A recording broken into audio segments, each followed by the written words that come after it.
But normally, I think access control specialists, they take their job really seriously, and they take pride in their work. So I did a building when I just started. It was my first building I did, a KPMG building in town, and I spent a year building their access control system on site, and I still have feelings for the building. Like a personal feeling for it. Yeah. No, I understand, man. It's like I was in every cupboard, Yeah. and I still look back on that with pride because I know I built it well, you know. And I think a lot of guys in our trade are like that. They like to look.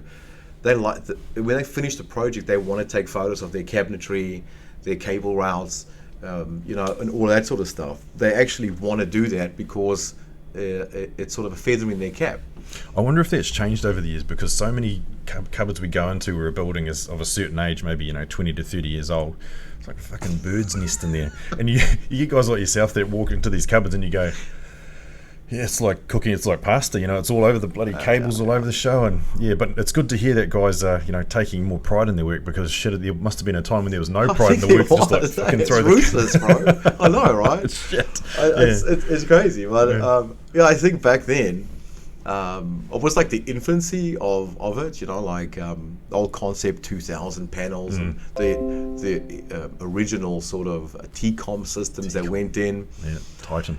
And it was it was such an unregulated thing. I mean, even back then, I don't even think there was, I could be wrong, but whether there was even IQP regulations when it came to access control in buildings. Yeah, I think that came about in the mid-90s. I think like the building code of the building code in the 80s. So that's the old standard, and then it came in the 90s with the new standard.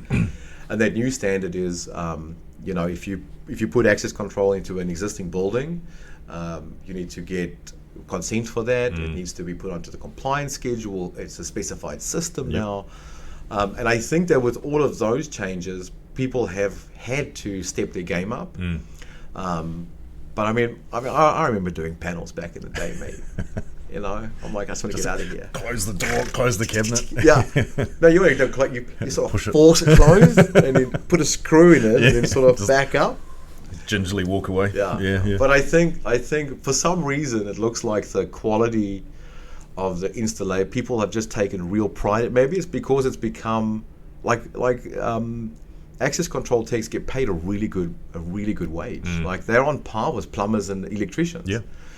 And it's not because they have a ticket to do it, it's because they're good at what they do. They keep their vans neat and tidy, they're proud of their tools, and that's the kind of guy that you want to hire, But of course, at that level, you have to deal with 20 years of their way of doing things and sort of mold it into your business so that it's seamless.